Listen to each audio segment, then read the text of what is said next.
Hello दोस्तों, नमस्कार। मैं अलेश त्रिपाठी। आज मैं यूट्यूब चैनल के माध्यम से आपको कुछ जानकारी देना चाह रहा हूँ।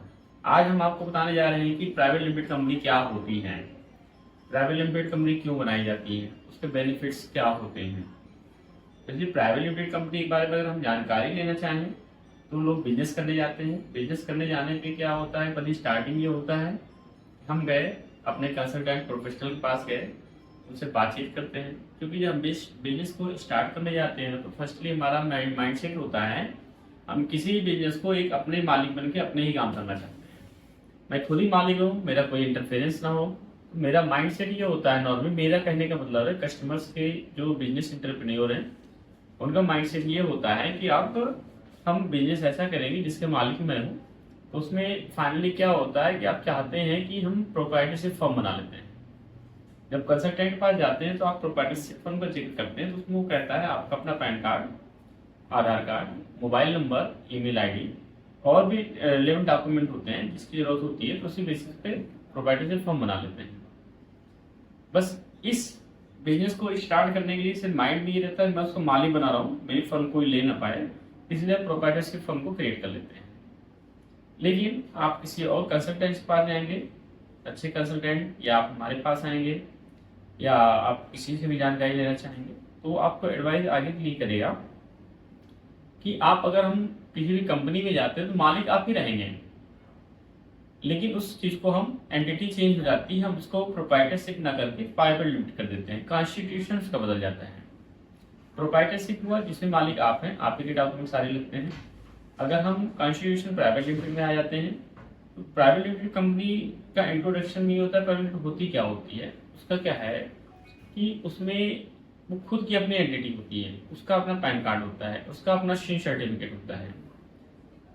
उस कंपनी में बनाने के लिए हम लोगों को मिनिमम 2% चाहिए होते हैं और उसके जो शेयर होल्डर्स होते हैं मिनिमम 2 लोग चाहिए होते हैं। 2 लोग मिलकर कंपनी को इनकॉर्पोरेट करते हैं, शेयर्स ट्रांसफर होते हैं और डायरेक्टरशिप भी होती है प्राइवेट लिमिटेड कंपनी। अब बात आती है, जैसे पहले मैंने बताया कि आप चाहते हैं कि कंपनी के मालिक हम ही बने रहें, कोई इंटरफेरेंस ना करे, तो उसी तरह प्राइवेट लिमिटेड कंपनी में भी होता है। प्राइवेट लिमिटेड कंपनी में हम शेयर्स अलॉट करते हैं, जिनके शेयर्स सबसे ज्यादा होते हैं, मैक्सिमम जो शेयर्स होते हैं उन पर्सन को हेल्थ डायरेक्टर बोलते हैं। कंपनी का ओनर वही होता है जिसके शेयर्स ज्यादा होते हैं। तो प्राइवेट लिमिटेड कंपनी में ओनरशिप, मालिकाना हक आप ही का हुआ। उस कंपनी को जब शेयर्स आपके पास मैक्सिमम है तो कोई आपसे ले नहीं सकता है। हाँ, फर्क ये होता है कि प्राइवेट लिमिटेड कंपनी की अपनी पहचान होती है, वो उसका पैन कार्ड अलग होता है और उसकी एंटिटी अलग। जैसे आप के अंदर क्या होता है, हम लोग एक इंसान है, हम लोग जीवित व्यक्ति हैं, तो हमारा अपना एक लिविंग हो यहाँ। लेकिन जो कंपनीज होती है वो आर्टिफिशियल होती है, उसमें जान नहीं होता है, लेकिन वो एक एंटिटी अलग होती है। हमारा नाम अगर लक्ष्मी शंकर त्रिपाठी है, उस कंपनी का नाम XYZ है, तो XYZ प्राइवेट लिमिटेड कंपनी होगा, उसका पैन नंबर अलग होगा, उसका पैन नंबर XYZ4448YZ होगा, वही होगा। तो कहने मतलब हम भी पर्सन है, वो भी एक पर्सन होगा, हम लिविंग है, वो आर्टिफिशियल है, बट एंटिटी अलग होती है। अब सपोज दैट एक हम फाइनेंस की छोटा सा बात करते हैं। हमने अगर अपने नाम फाइनेंस लिया तो मेरे इंडिविजुअल नाम पे हो गया कि लक्ष्मी शंकर त्रिपाठी जी ने फाइनेंस लिया, जिसकी लायबिलिटी मेरे ऊपर हो गई। और जो प्राइवेट लिमिटेड कंपनी है उस कंपनी में मैं डायरेक्टर हूँ और फाइनेंस हम कंपनी के नाम लेते हैं, तो जो मैंने अपने इंडिविजुअल नाम से फाइनेंस लिया वो लायबिलिटी मेरी हो गई। अब कंपनी की बात करते हैं। अगर कंपनी में जो प्राइवेट लिमिटेड कंपनी जिसका एंटिटी अलग है वो फाइनेंस लेता है, तो चूंकि डायरेक्टर उसमें हम है तो साइनिंग मेरी होती है, बट उसमें हम एज अ गारंटर स्टैंड करते हैं। मान लीजिए कंपनी के नाम 1 करोड़ को फाइनेंस लिया, उसकी EMI आपकी 1,20,000 रुपये महीने की आती है, तो वो कंपनी की लायबिलिटी हुई। पर्सनल इंडिविजुअल मेरी लायबिलिटी नहीं, क्योंकि मैंने जो फाइनेंस ऑलरेडी मान लीजिए 50 लाख का ले रखा है जिसकी EMI 55,000 रुपये है, वो मेरी इंडिविजुअल लायबिलिटी हुई। मेरी लायबिलिटीज और कंपनी की लायबिलिटीज दोनों डिफरेंट हुआ। कंपनी की लायबिलिटीज में हमारा कोई डिडक्शन नहीं होता है क्योंकि हम वहाँ डायरेक्टर होते हैं या शेयर होल्डर होते हैं, लेकिन उसका जो फाइनेंस होता है उसका इंडिविजुअल एंटिटी के नाम से होता है, जो उसका पैन नंबर होता है।